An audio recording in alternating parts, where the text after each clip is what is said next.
Teknik Keuangan Negara STAN mempersembahkan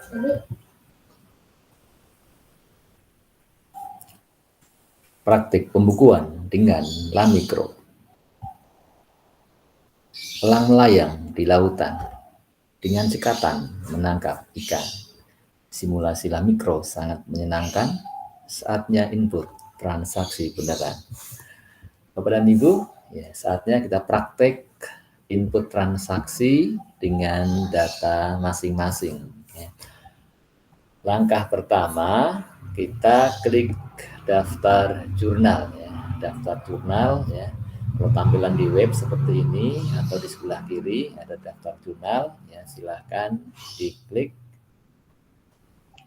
Kemudian kita akan menghapus, ya, data transaksi yang sudah sempat diisikan pada waktu latihan. Caranya dari transaksi yang pertama, klik gambar tong sampah. Kemudian akan muncul pertanyaan, Anda yakin menghapus piutang? Hapus, klik hapus. Ya. Kemudian, ya, Bapak dan Ibu silakan hapus semua jurnal latihan. Ya. Hapus satu persatu, masukkan ke tong sampah. Ya. Dengan cara yang seperti tadi. Ya.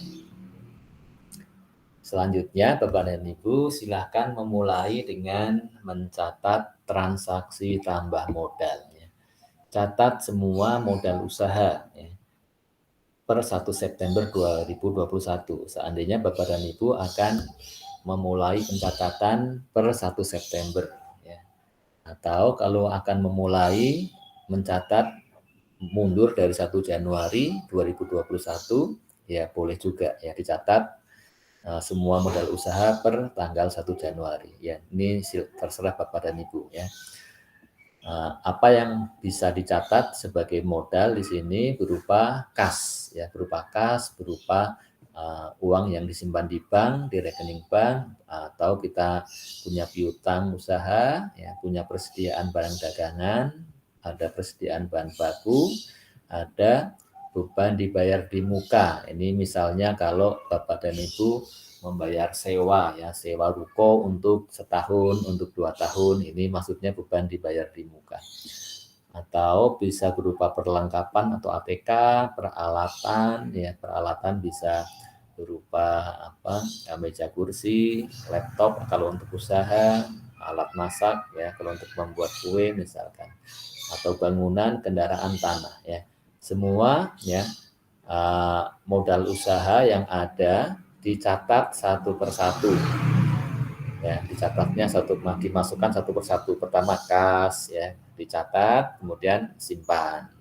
Kemudian yang kedua bank, di input, kemudian simpan. Yang ketiga kalau ada piutang, di input, simpan, dan seterusnya, ya, dicatat satu persatu.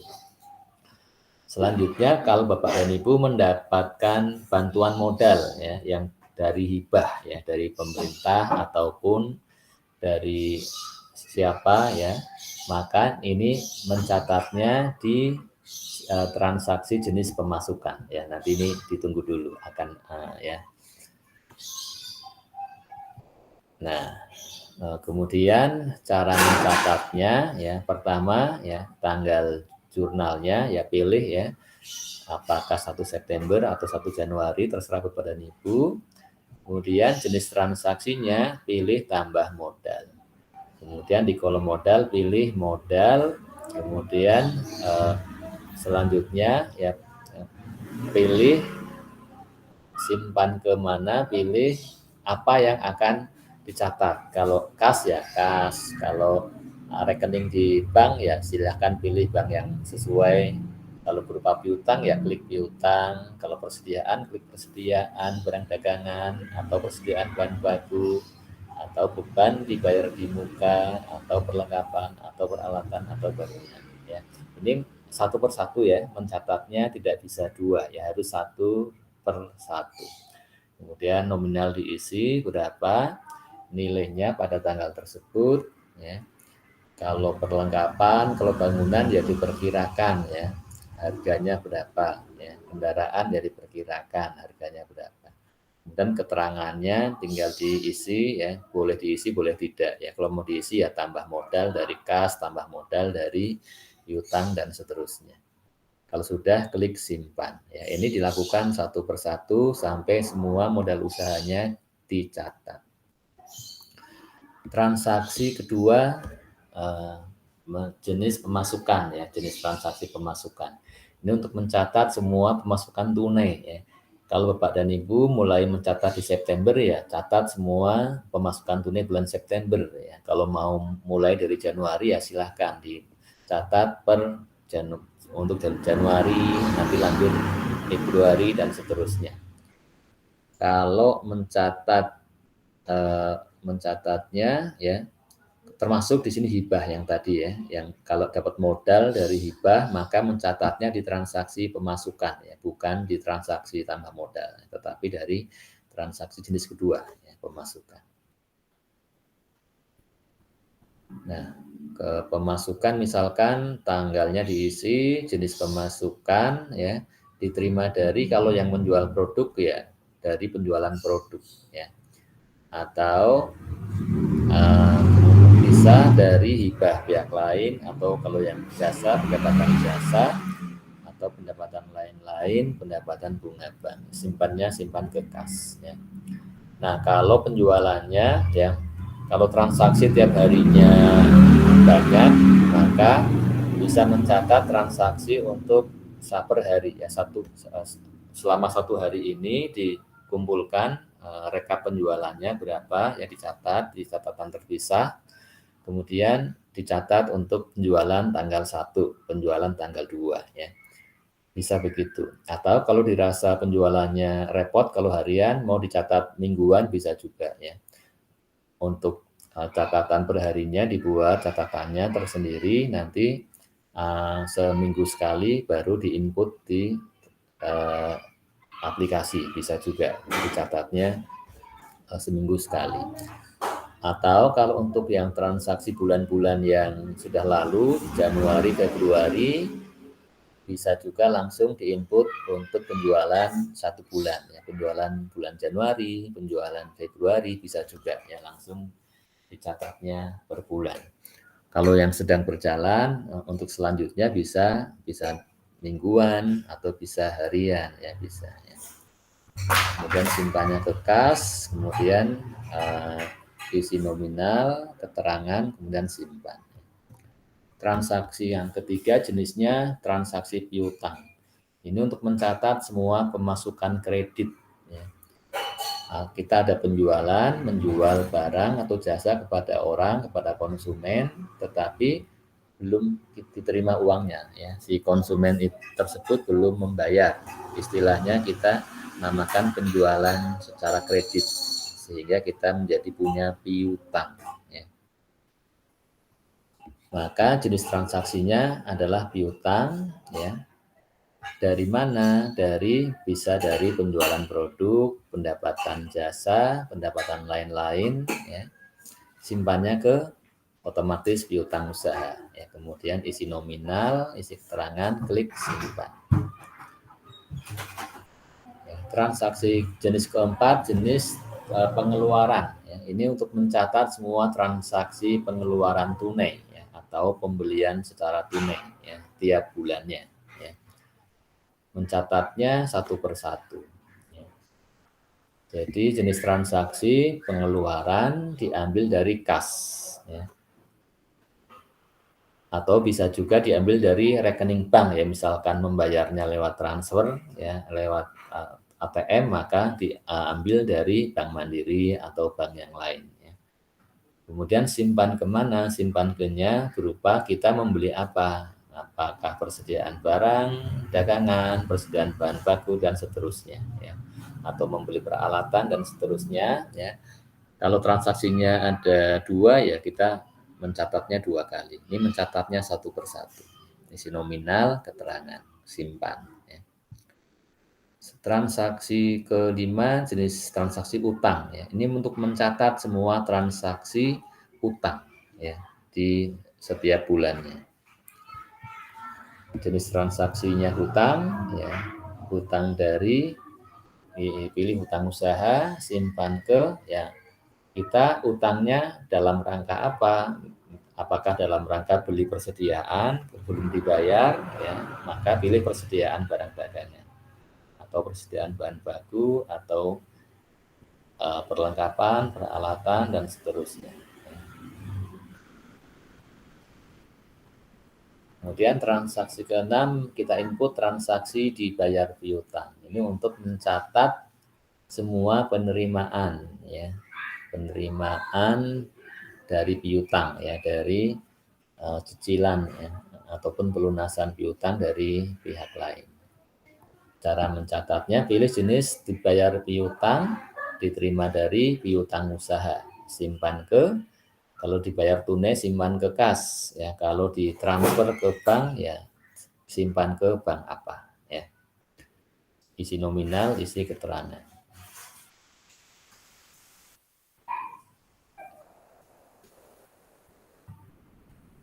Kemudian transaksi bayar utang. Ini untuk mencatat semua pembayaran utang, ya. Kita utang ke orang lain, kalau kita bayar maka gunakan jenis transaksi bayar utang. Ya, jenis transaksi bayar utang diambil dari kas, ya simpan ke utang usaha. Kalau utang ke pihak lain, ke toko lain, ya. Atau kalau utang bank ya utang bank berarti disesuaikan. Isi nominal, isi keterangan, kemudian simpan. 8 transaksi penyesuaian. Pertama untuk penyusutan, ya. Jadi Bapak dan Ibu, ya, untuk peralatan atau kendaraan bangunan yang masa manfaatnya, ya yang digunakannya lebih dari setahun, maka kita melakukan yang dinamakan menghitung beban penyusutan, ya. Artinya begini, kalau kita punya alat masak yang bisa dipakai untuk 4 tahun, supaya mudah, katakanlah dibeli dengan harga 4 juta, ya. Kemudian atau 4.800.000 tadi contohnya, ya. Jadi kita beli peralatan harganya 4.800.000, umurnya 4 tahun, bisa dipakai 4 tahun, maka setiap tahunnya, ya alat itu, ya yang terpakai nilainya ya seperempatnya, ya 4.800.000 dibagi 4, ya. Kemudian per bulannya ya dibagi lagi 12, ya. Jadi seperti itu adalah penyusutan, ya istilahnya beban penyusutan. Jadi kalau untuk, ya sesuai dengan peraturan perpajakan, untuk furnitur, ya meja kursi, lemari, ya ini masa manfaatnya 4 tahun untuk hitung-hitungan di akuntansinya, ya. Ya, meskipun kenyataannya katakanlah lebih awet, ya, misalkan mejanya ini 6 tahun belum ini Pak, masih bagus, ya. Tetapi kalau dalam rangka membuat laporan laba rugi, kita gunakan masa sesuai dengan aturan pajak, umurnya 4 tahun. Kalau setelah 4 tahun, di tahun kelima masih dipakai bagaimana? Ya nggak apa-apa, nggak masalah, dipakai saja. Kemudian tetapi di tahun kelima sudah tidak ada penyusutannya lagi. Tidak muncul beban penyusutan lagi. Kemudian kendaraan 4 tahun, ya. Ya kalau kendaraan, kalau kita kan 10 tahun juga masih kita pakai, ya. Tetapi sesuai aturan pajak, ya kita nanti menghitung beban penyusutan kalau kendaraan 4 tahun, kalau gedung 20 tahun. Kemudian ya menghitungnya adalah harga perolehan berapa, harga beli berapa dibagi masanya, masa manfaatnya. Kemudian tanpa nilai residu, maksudnya apa? Maksudnya diasumsikan, ya kalau setelah habis masa manfaatnya, kalau mau kita jual sudah nggak ada harganya, ya. Asumsinya begitu, ya. Ini aturan pajaknya begitu. Nah, mencatatnya ya jenis transaksi penyesuaian, ya pilih darinya, jangan salah, dari namanya akumulasi penyusutan peralatan. Simpan ke beban penyusutan dan amortisasi, ya. Nominalnya sesuai dengan hitung-hitungannya, ya keterangannya penyusutan, ya. simpan.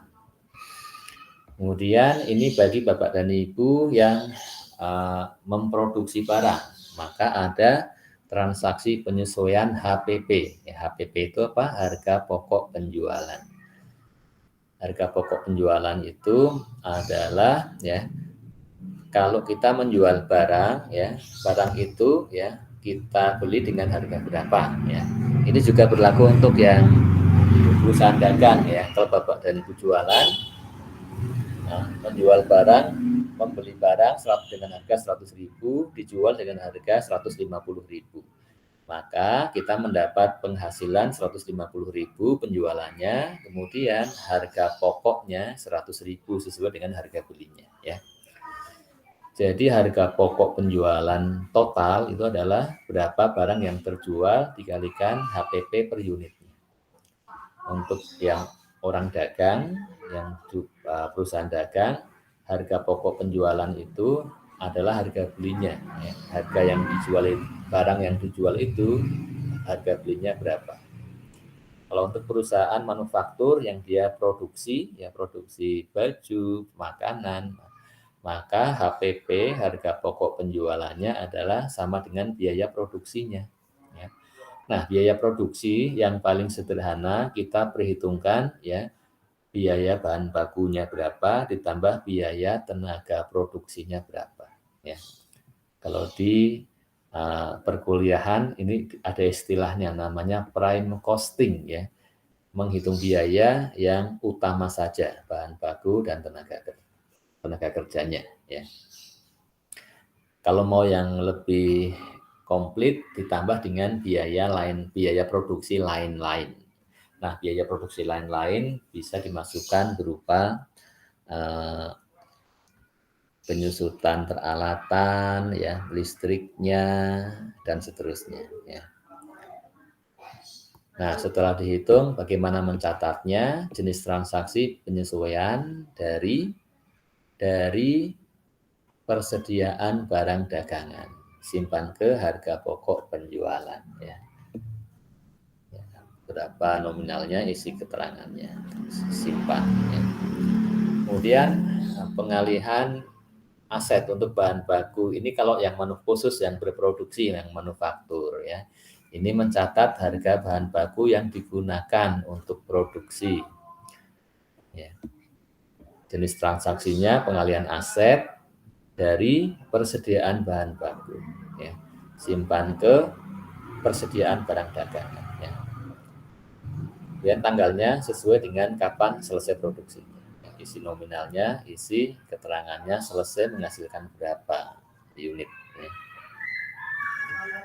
Kemudian ini juga untuk manufaktur ya, pengalihan aset untuk tenaga produksi ya, untuk mencatat upah tenaga kerja produksinya.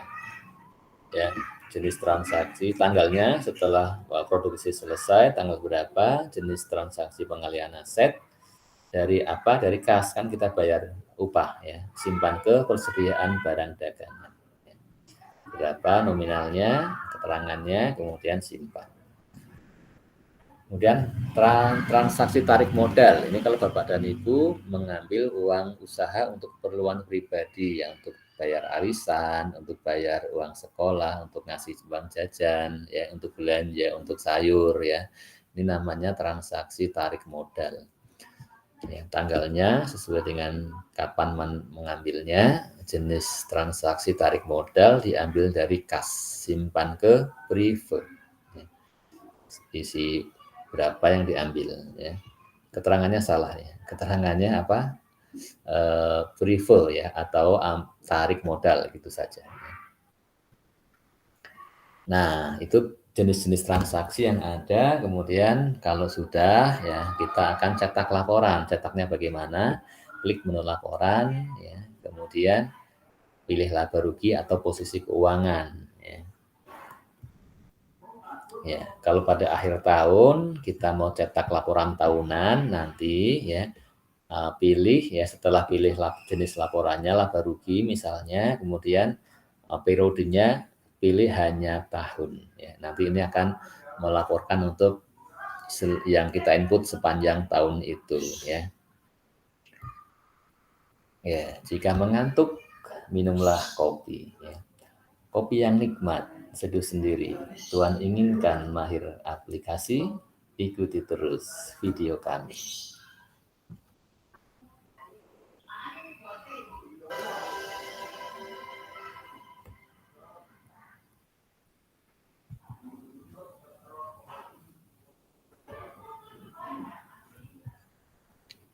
Burung kutilang hinggap di dahan, bernyanyi riang dengan pasangan. Usai sudah sesi pelatihan, selanjutnya ada pendampingan.